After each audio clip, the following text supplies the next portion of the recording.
All right, folks, we must heed the message of the brilliant Charlie Kirk. That's the subject of the riff. With a heavy heart, I go through this. The killing of Charlie Kirk, sickening, heinous act by another left-wing political assassin. We know enough about it from bullet casings in his rifle to know this was a left-wing political person. The killer's identity may be unknown, but his point of view seems pretty clear. That's why I'm calling it political and from the left. This whole story is a horrible tragedy. You know, on a day where we could be remembering 9/11, which itself was a horrible tragedy and we never want to happen again, here comes the murder of Charlie Kirk, a murder that we never want to happen or even happen again to someone of his great stature. But if there was anybody on the political scene who favored free speech, who favored reasonableness, who favored a willingness to debate opposing views respectfully and with civility, always in a nonviolent way, it was Charlie Kirk. And here he was once again on a college campus discoursing with an opposing viewpoint when he was tragically shot. It's just too horrible. The whole thing is too horrible. Mr. Kirk, of course, built Turning Point USA. It was a vehicle for young people, for college students, for Gen Zers and others to stand up for faith and freedom, including, by the way, free markets and capitalism, and conservative social values and patriotism. America first. Mr. Kirk was a great defender of the Judeo-Christian heritage that has been under attack in recent years by the left. And along with President Trump, Mr. Kirk has been trying to right the ship as best he can. And you know what? Largely through his efforts, young voters did, in fact, swing heavily to Trump and to the GOP in 2024. Gen Z moved to the right, and in part because they wanted an America that would provide affordable opportunities, climb the ladder of success, marry, have kids, live the traditional American way of life.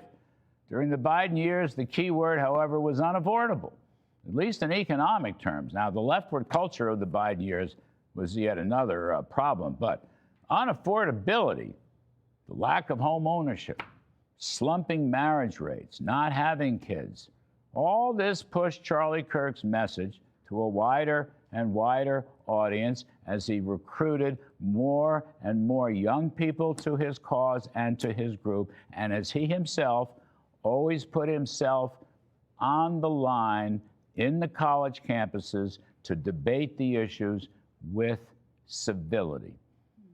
Meanwhile, the beneficiary of the Biden economic breakdown, of course, was the optimistic message of Mr. Donald Trump. Now, let me add this to the storyline, if I may. Lately, the brilliant Charlie Kirk has been warning folks that if conservatives don't do better on the affordability problem and really deliver for the young, then Gen Z and other younger folks and groups could shift quickly back to the left. In several recent interviews, including on Fox News, Charlie Kirk called this the Mamdani effect. And while he acknowledged that, yeah, it was grievance-based politics, he saw it as a major threat to President Trump and the Republican Party. He was worried about affordability and prices still rising. In fact, many polls have showed that the Republicans had better heed Mr. Kirk's warning. Now, here's how Charlie Kirk put it on Fox and Friends exactly 2 months ago. Please take a listen. The Mamdani effect is going to metastasize in the Democrat Party. Now, how successful it will be in a general election, I don't know. I still have my skepticism. But the Mamdani effect is grievance-based politics, playing into people's bitterness, and also playing into the economic disorder that Biden left us. So there's Charlie Kirk. We'll have a number of clips from him. I want people to see Charlie Kirk as much as possible during this show. We will also show this assassin who's still at large. But I will just say this. I did not know Mr. Kirk. I'm sorry about that. Perhaps we met, but I don't recall. I don't know. He was a brilliant guy. He had tremendous values. He understood the economy, and I absolutely loved his religious, faith-based values. We will talk about all that. The movement that Mr. Kirk started will definitely live on. There is no question about that.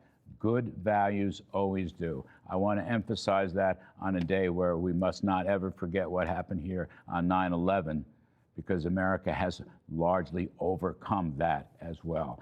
This is the greatest country in the world, but we must all heed Charlie Kirk's message.